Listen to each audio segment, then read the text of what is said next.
Have you ever wondered where the problems in the world today would exist if we had deeper connection to ourselves, others, and the environment and acted from that place? Welcome to the Conscious Action Podcast with your host, Brian Berneman, who believe that connection is the key to taking conscious action as individuals and creating a better world. We are here to raise awareness and inspire meaningful action by sharing stories, knowledge, and conversations with thought leaders and change makers. From sustainability to well-being and everything related to conscious living, our mission is to empower you to be the change that you want to see in the world. Welcome everyone to a new episode of the Conscious Action Podcast. I am Brian Berneman, your host, and I have the pleasure to be joined by Sonia Ribas all the way from the US in California. Thank you so much, Sonia, for being here. I love connecting with you and the chats that we've had, but this time we are recording it. So hopefully all of the goodness of the conversation can be for everyone that is there watching and listening to us. And for that, I would love it, Sonia, if you can share a little bit about your journey of how it is that you're doing what you're doing today. Sure. Thanks for having me, Brian. It's my pleasure to come here to chat with you. So I'm the founder of the Fertility Solution. And for over 15 years, now 16, I've supported women and couples through a personalized, research-backed, holistic approach to fertility. And over that time, I've helped welcome more than 700 babies. The way I started working in fertility is not me pursuing fertility, but actually fertility found me. And I always say to people, sometimes in life you pursue things, sometimes things find you. And my radar was not at all in fertility 16 years ago, but it became about fertility because at that time I had a yoga company. And one of my yoga clients, who was from India, she went back to her country and she called me and she said, my doctor tells me I'm not going to be able to have babies and I'm devastated. And I was like, wow, that sounds awful. I'm so sorry. And she said, I want you to help me. And I said, but I know nothing about fertility. I know yoga. I know healthy lifestyle. I have an MBA. I know marketing because in my previous life, I was a marketing manager, but like fertility is not my thing. And she said to me, you're the only person I trust. And those words completely changed my life. So I started researching like crazy. I teamed up with my mother, who is a traditional Chinese medicine practitioner in Spain. And together we came up with a holistic program for her. That was the very, very first interaction, the very first version of my current program, which is obviously very different now. And that client got pregnant naturally, and her OBGYN was so impressed that she started referring people my way. And there I was, completely uncertified, completely unprofessionalized, just helping people, just helping women. And at some point I was like, okay, well, I kind of need to choose between my yoga company and being a fertility coach, even though I wasn't certified at all.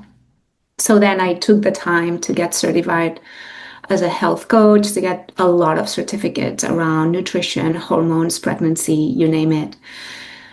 And I sold my yoga company, and the rest is history, 735 babies later. Wow. Sonia, I love what you said, that this found you, because a lot of times, especially, and I talk with so many people are seeking and searching, and there's a place for allowing for things to come to us. And, I find it, as you're saying, how pivotal that moment of that person saying, you're the only one that I can trust for this, and being able to lean into it as well, because some people might have been like, oh no, this is too much responsibility, I don't know if I can do this, and you stepped in, with trust, and as you're saying, just giving yourself the time to decide which direction to continue and to follow through with that, and learning more and more. And I think that one of the things with that for me is like as well for us having that curiosity and that and, potential for learning more and knowing more and then discovering and experimenting how that leads us to where we are. Absolutely. And the reason why, so I say initially fertility found me, but I chose to stay loyal to fertility and to stay in fertility. As a matter of fact, I sold my business at that time for this. And the reason why I did that, obviously, it was very rewarding to help women and couples fulfill their dreams. But one of the things that really, surprised me is that fertility is never about the reproductive system alone. And it's never about the reproductive organs alone. The body functions as one interconnected system. Stress physiology, inflammation, sleep, nervous system regulation, blood sugar balance, emotional well-being, environmental inputs, all of these influence the body's ability to move into creation rather than into protection. And fertility becomes a very profound reflection of how we are living overall. And this is why I got hooked, because I find it fascinating to understand how the human system works as an ecosystem. Yeah, yeah. And I'm as you're sharing this, I'm I'm going to assume that your experience with yoga and your mom with Chinese medicine, that help you to see things more as an interconnected system and not just, as you're saying, like this is this part, this is that part that usually happens a lot in our allopathic, conventional medical system. Yes, absolutely. I've always grown up with a holistic approach to health because of my mother. And that's the lens with which I've seen the world always. And actually, when you're sick, you can see that. Like when you're sick, what do you do? Do you just do one thing or do you do everything that you can do to get better? And the reality is that, like now, for example, I have a sick kid at home. He has a big cold. It's just a cold. But, he asks me every 5 minutes, what else can I do? What else can I do? What else can I do? Because he wants to get better. He's 13 and it's not comfortable to have a cold, much less at 13, right? So for fertility, I was shocked when I started researching that all the approaches seem to be one-dimensional. So you have either a nutritionist or you have OBGYNs that will force your ovaries into producing eggs a certain way, or you have people that specialize in movement, or you have people that specialize in the mindset of things. But I didn't find, and that's why I decided to become that person, I didn't find a person that would wear all the hats and that would hold all the spaces that needed to be held for the human system to say yes to a pregnancy. And that's what I decided to do myself because I didn't find it at that time. Yeah. And I think that I can totally relate in terms of the holistic approach. I mean, I grew up with, the homeopathic approach. That's what I knew, it's like most times is the preventative approach and, seeing all different aspects. And then if I get sick, all of the different things that we do. And through the years with my own journey and what I do for work, the holistic approach has always been the priority because, as you're saying, we are multidimensional beings that we need the different lenses, and it's not just one thing. And I think that's super important, especially I'm seeing a lot of times, and I'm not so in this space as you are, but I do work sometimes with women that want to get pregnant and cannot get pregnant. They have gone and get treatments and they have gone to the doctor and they still can't. And I was just sharing last time that we were talking, I was sharing that week before one of my clients that came to see me that had been to see me the previous year trying to get pregnant, and she came and she had a couple of sessions with me, and then I didn't hear if she actually was able to get pregnant or not. And then a couple of weeks ago, she came to see me, and like she had her baby, and I'm not an expert in any of these things. I just help her, with her nervous system. I help her with her energy and the way that she was, in her mind, her mindset of the approach that she was giving, and that was, just my approach of helping in general, not about getting pregnant,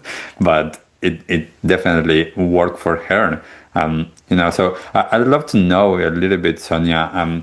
If you can share, what, either with some examples of some of your clients, or some of the things that you do to actually, go through this, which, I'm sure that everyone's journey is different as well. Yeah, you said something, I'll answer your question, but you said something so key, which is the nervous system. Okay. Because we're talking about the fact that it needs to be a holistic approach, and that with a holistic approach, since your body is an ecosystem, your body will respond better to a holistic approach. What does holistic mean? That we improve fertility from different angles, not just one dimensional, but multidimensional. That's what I mean by holistic. And you mentioned nervous system with your client, and that is key. Why? Because fertility is not very important for your survival, and your body will always prioritize your survival. And fertility is what we call a luxury function. It's optional. So if your ecosystem is running low on resources, or it's inflamed and it's compromised and it doesn't have enough bandwidth to take care of yourself in a good way, your body will block a pregnancy, because it will only prioritize the body functions that are essential for your survival. And that's something very important to know. We were just talking about the example of, I have a sick kid at home with a cold. In his case, his body is doing everything to protect his survival. So what he has to do is rest, get out of the way, eat well, and the body will take over, and all his body functions will work for him to get better quickly so that he survives. Fertility is a completely different thing, because it's not about getting you better. It's about getting you so amazingly good that you have enough bandwidth for you and for somebody else. That's why we say it's a luxury function. It's not like, let me improve my gut health. It's a lot more than that. Okay, I just wanted to say that, because a lot of people don't understand that. Like, oh, so my brain is not wired for my reproduction. No, your brain is wired for your survival. Yeah. So that's a little bit of an eye-opening moment for a lot of people. And it's, we wish it would be different, but that's how it is. So you were asking me about examples. Is that what you said? Yeah. It's just, kind of like for you to share some of the things that might be the journey that you go with some of these women or couples. Yeah. So my approach is highly personalized. So I meet with couples at the beginning of the journey. I understand exactly where they are, their labs, what has been done so far, how they feel, what happened in their childhood, what has happened in this journey so far. Because when they come to me, there's already a lot of trauma, a lot of naysayers, a lot of grieving, a lot of loss. So I try to understand where they are, and then we take it from there. And we take it from there means very different approaches to some people. I have clients who need help on the very physical layer. Either they are lacking some of the macros. I always say, I have this client, and it's very true, that she had been trying to conceive for a long time, and her diet was everything low fat. So we added avocado to every single meal. In 2 months, she got pregnant. So there's people that need help on a very physical layer, and there's people that need help on the mental, emotional layer. There's people that need help on the energetic layer, and there's people that need help on the spiritual layer, or a combination of them all. And all that is super personalized based on what we know at the beginning, and also on their feedback that they give me every step of the way. I'm super connected to my clients. I work with a limited number of clients, is very personalized. They have a lot of my attention, and I need their daily feedback for us to co-create the program together. Mm. What I see a lot of the time, even if it's just a physical, say, a depletion or something like that, what I see a lot of the time is that we live in chronic fight or flight as a society. Okay. And we don't even realize it. If I ask you, what are your stress levels? What are you going to tell me from 1 to 10? At the moment, I would say a 2.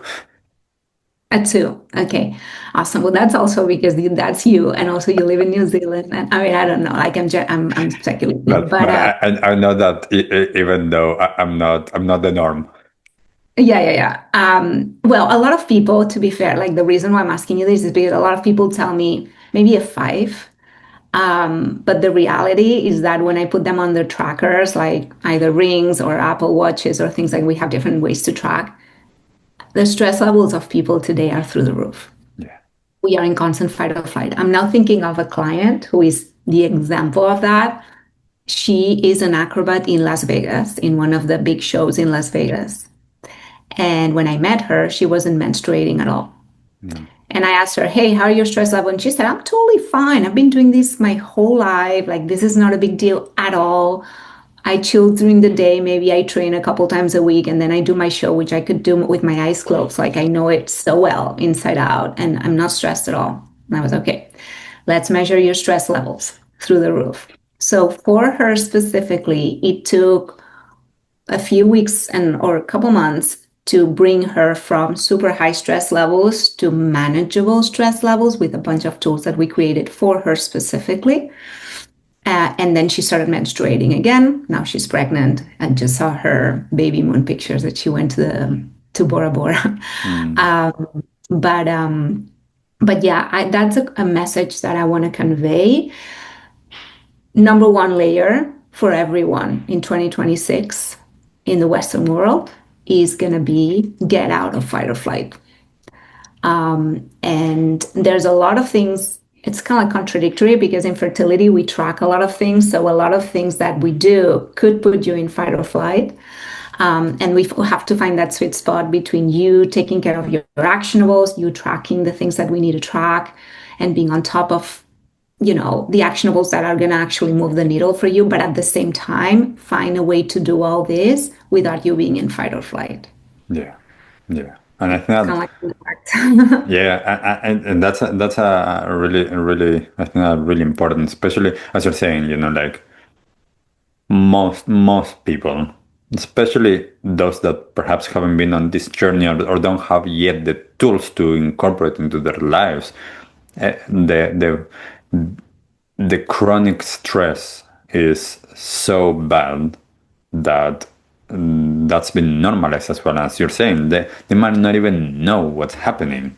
It's something that sometimes we need the data and how then that could bring a lot of times something that stresses them out more. I say a lot of times to people, it's kind of like if you're constantly doing like tests and things just to see if there's something wrong, like that might get you to be even worse because yeah. you're now stressing about there's going to be something wrong or that little thing that could mean something. And there's as you're saying that sweet spot of finding that, but as well. Mm-hmm. I think that there's a really interesting thing of what you were saying in terms of this the survival aspect and the fertility being a luxury, because I think that there's something in there that is really important that I see a lot of times with my work, which is the feeling of feeling safe and how important that is for then our system to be able to do the things that it needs. Because if the system is not feeling safe, it's going to go into that survival, and then that survival is going to take over, and it's going to make, as you're saying, the luxury things not happening. So it's I'd love for you to share what has been your experience or your emphasis on this safety space for your clients. Yeah, that's a great question. So as you say, your subconscious part of your brain is constantly scanning. Okay, it's scanning inside and it's scanning outside, and it's scanning primarily for two things. Number one, safety, and number two, resources. Am I safe enough? And do I have enough resources to leave or to do whatever I'm about to do or whatever I want to do? Okay. So the message is you always, like a lot of what we do is convincing your subconscious brain that you are constantly safe and that you have enough resources to take care of yourself and to host a new life.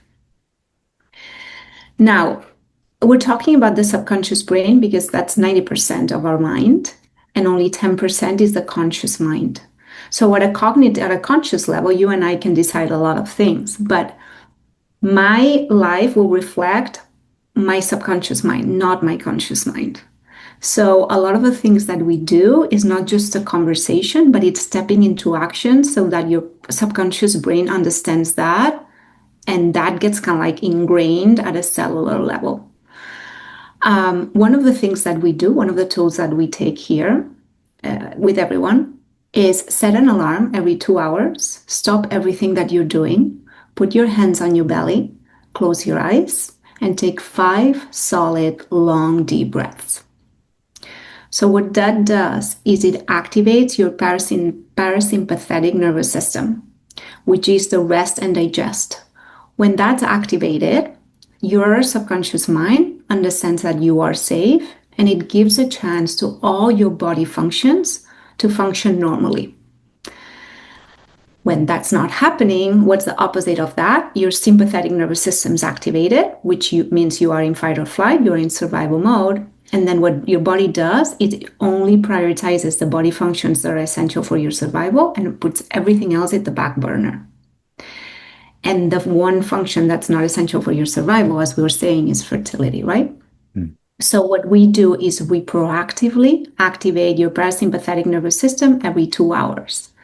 If in addition to that, you do yoga, you go to breathing, you do breathing techniques, you have massages, you go for walks, like all that's great and bonus points.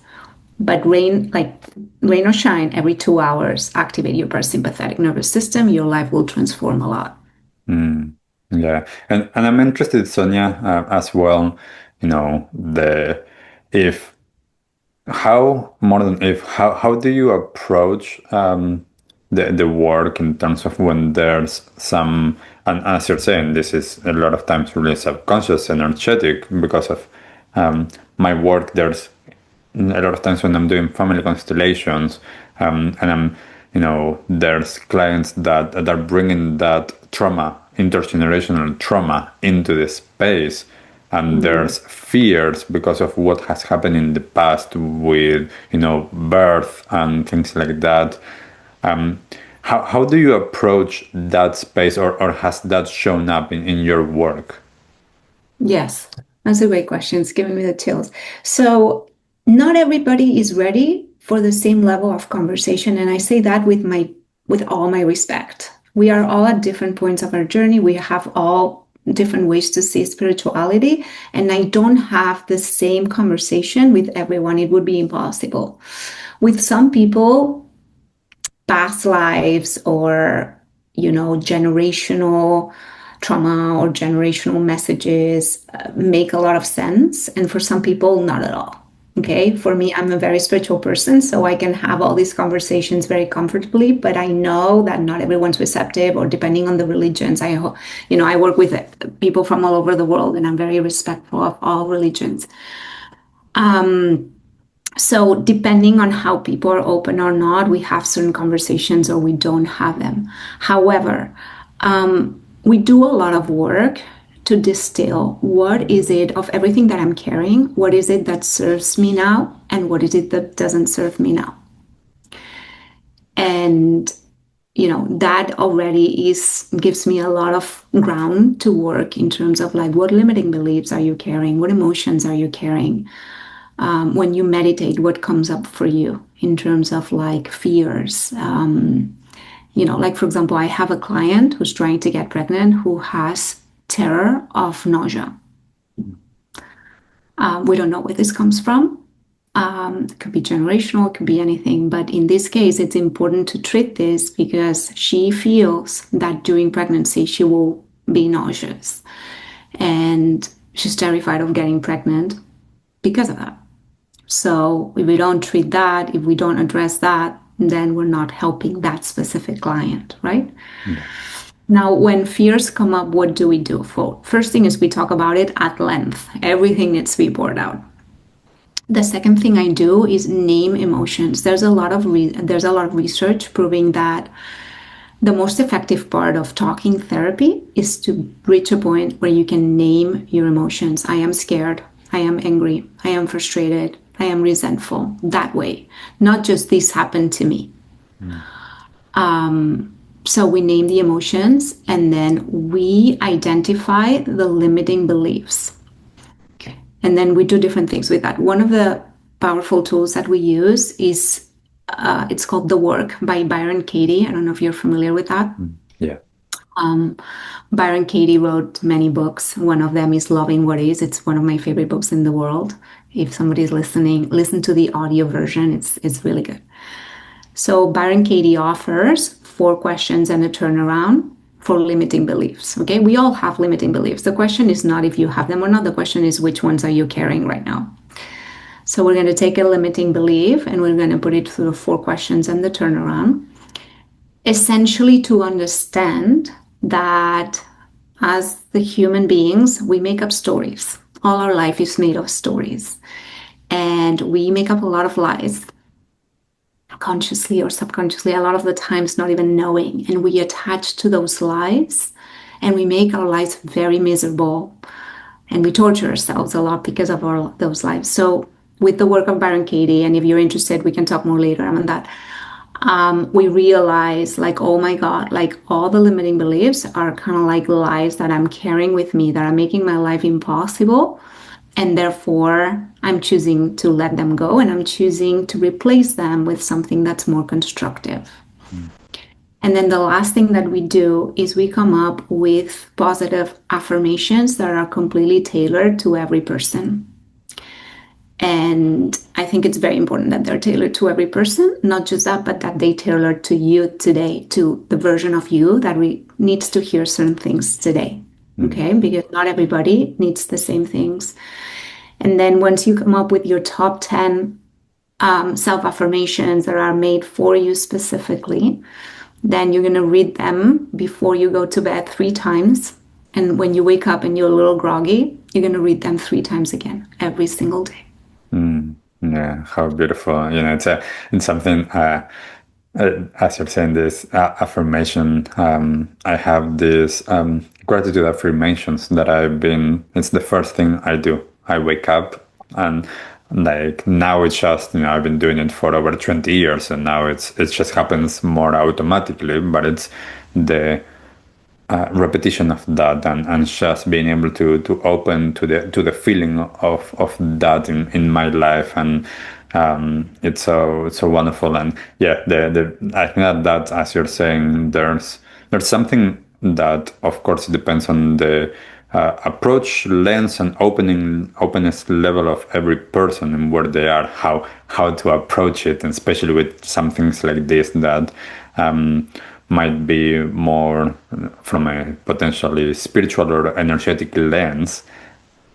And at the same time, we're all carrying things. As you're saying, it's not a question of whether we have limiting beliefs, it's which ones. And sometimes it doesn't matter. And this is something that I tell a lot of times to my client.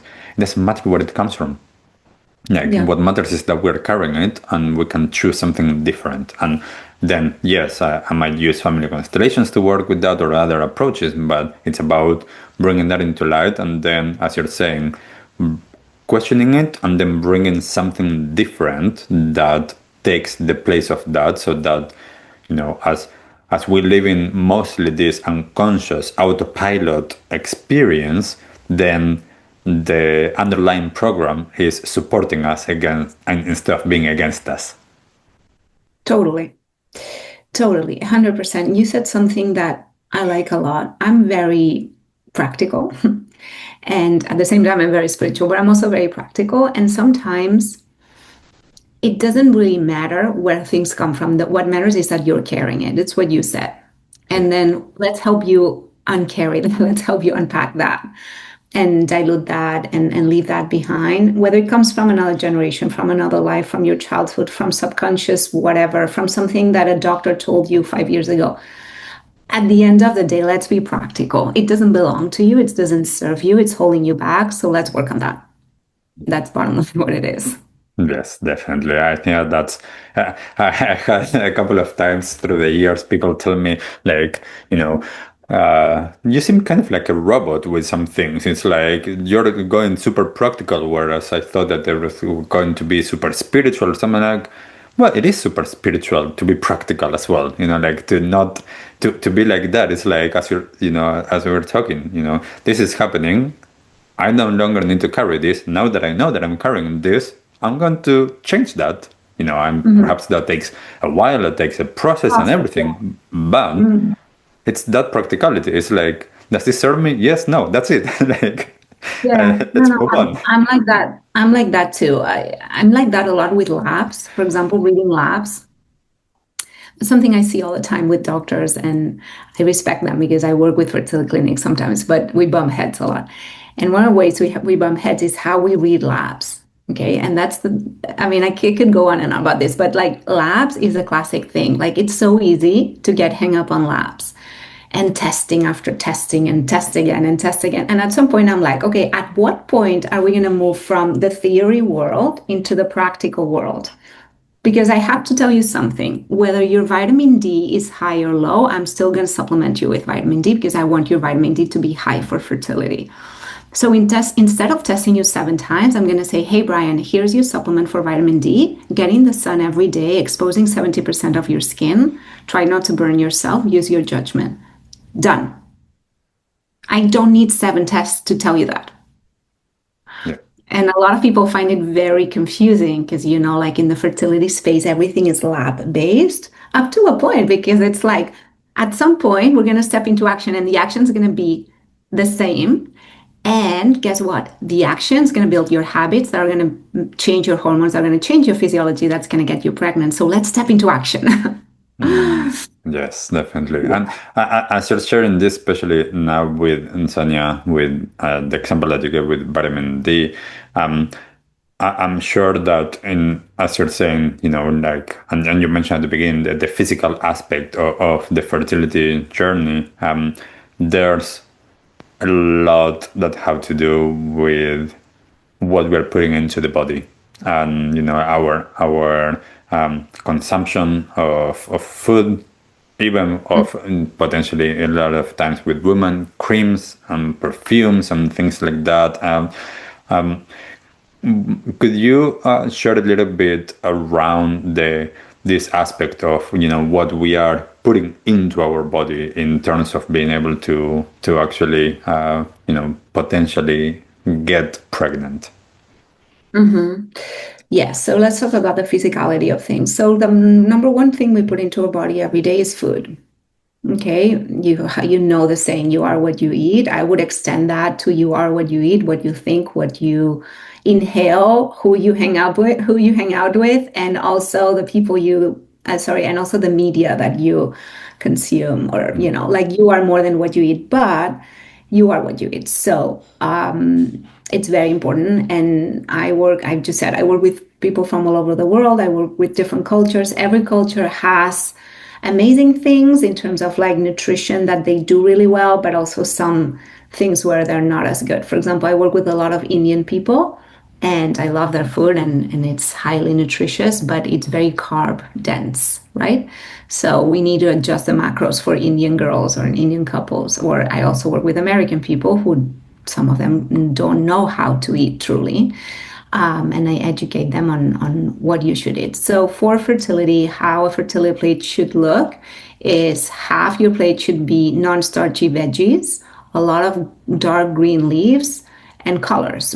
Eat the rainbow: tomatoes, cucumber, peppers, zucchini, eggplants, whatever you like, artichokes, asparagus. Like, make it colorful and make it rich, at least 5 different veggies. A quarter of your plate should be protein. whether you want it plant-based or animal-based, I don't care. The only thing I'm asking is that it's high quality. So if you're going to have red meat, it has to be organic, grass-fed, invest in high-quality meats, and I'm totally fine with that. So that's your beef, that's your pork, that's your fish. I love fish because of other things like omega-3, essential fatty acids. But switch it up, rotate. Turkey, all the proteins you like. If you're vegan, you can have more beans or more tofu based, more soy based.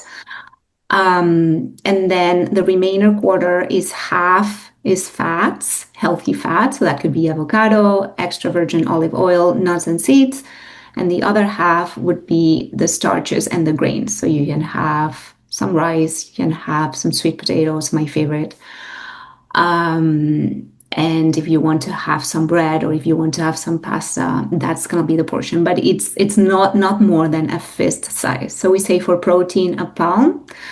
For carbs, starches, a fist size. And for fats, we say 2 thumbs.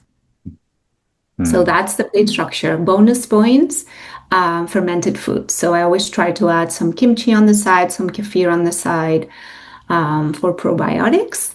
And that plate you should replicate every time you eat, including your breakfast, which is pretty surprising for a lot of people because a lot of people are used to very sweet breakfasts. So when I tell them, hey, your breakfast should look like your lunch, they look at me like, what? But yeah, truly, this is how we should eat as human beings. And, there's a ton of research supporting that diet, which is the Mediterranean diet for fertility. And what I see is that, it might take a minute for people to get used to it, but once you do get used to it, you feel amazing. And I always use the analogy, because I'm the queen of analogies. I use the analogy, if you were to be a car and you are a car that runs on gasoline, but you've been feeding it diesel your whole life, when you move to gasoline, the car will start working how it's supposed to work, and you'll be like, whoa, I feel amazing. And I'm like, duh, you've been using diesel your whole life, and you're a gasoline car. So once you eat as you are supposed to be fueling yourself, there's a click in your system. You feel lighter, you feel brighter. People start asking you, what are you doing differently? And there's no way back, because at that time, the day you have a pizza, your body will talk to you. And you'll feel bad, you'll feel inflamed, you'll feel bloated, all that, right? So I have a lot of clients that tell me, oh my God, what did you do to me? Because I used to have a pizza and I was so inflamed that I didn't see the difference. Now I have a pizza and my body's screaming to not do it again.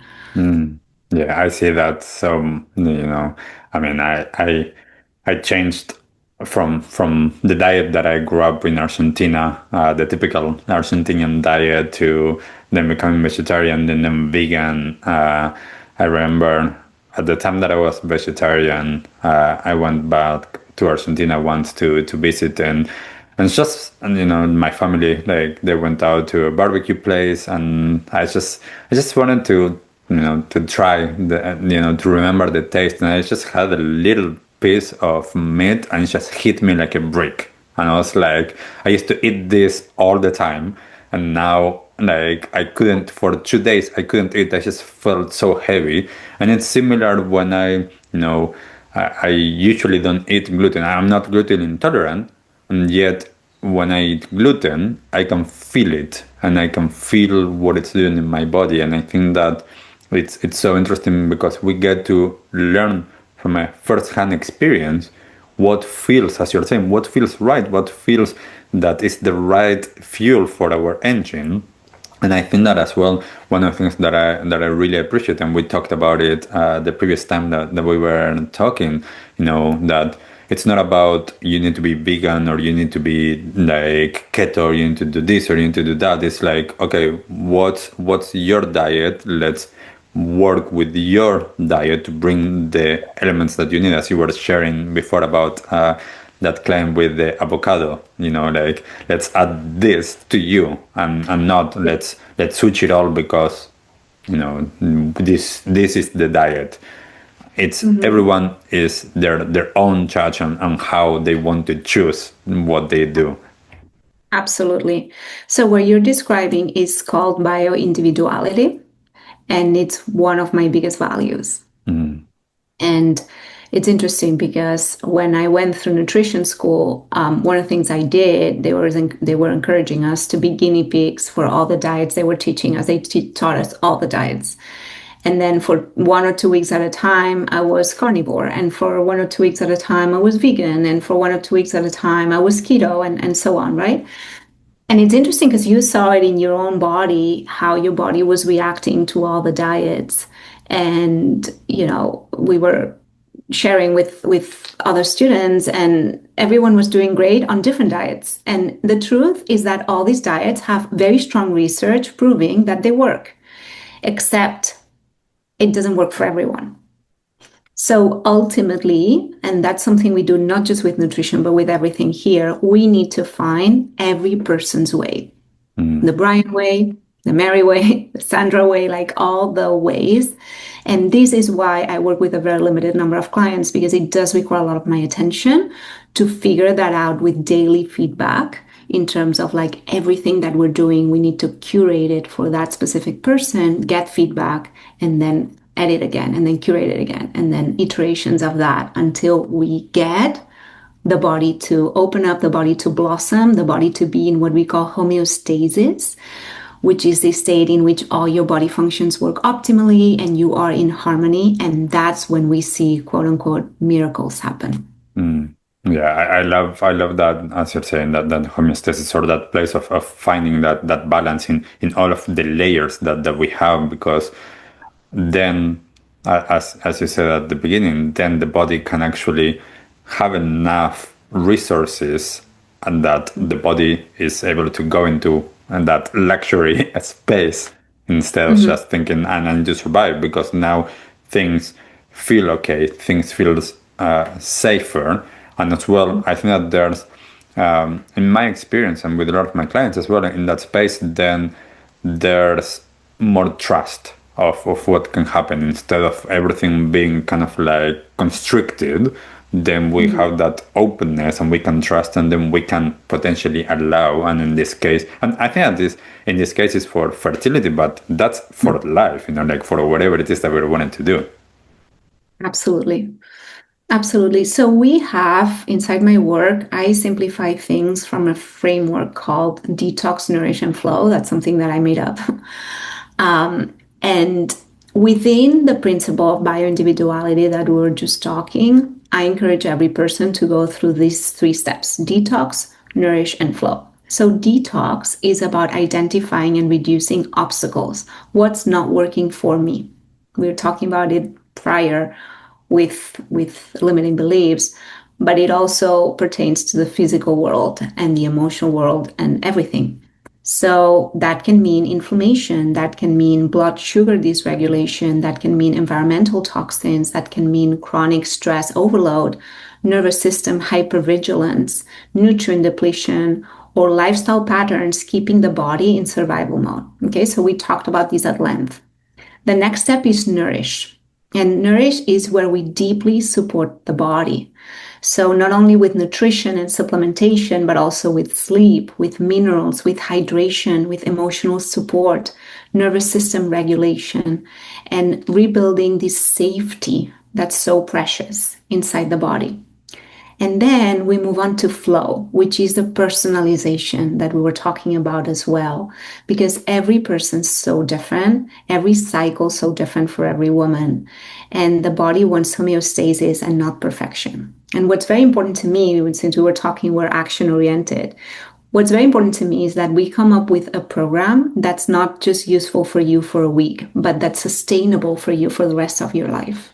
And that's why we need to, 1, personalize things for you, but 2, teach you to do that for yourself for the rest of your life. So it's the principle of not giving you fish, I'm teaching you how to fish, so that when you walk out of here, you'll have a very personalized and sharp toolbox that will serve you for the rest of your life whenever you want to call upon the best version of yourself.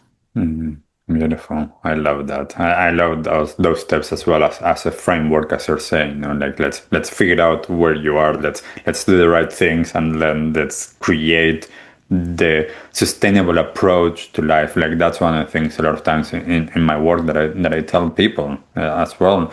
We need to find sustainable practices, not just something that I can do once. It's that's not that might be good, but that's not going to ultimately help me. I need to find with my life, my lifestyle, what are the things that I can sustainably achieve and keep on practicing on a daily basis to have the life that I want to live. And I'm curious, Sonia, if you can share. I had this question, and that I thought that was potentially interesting, for me at least.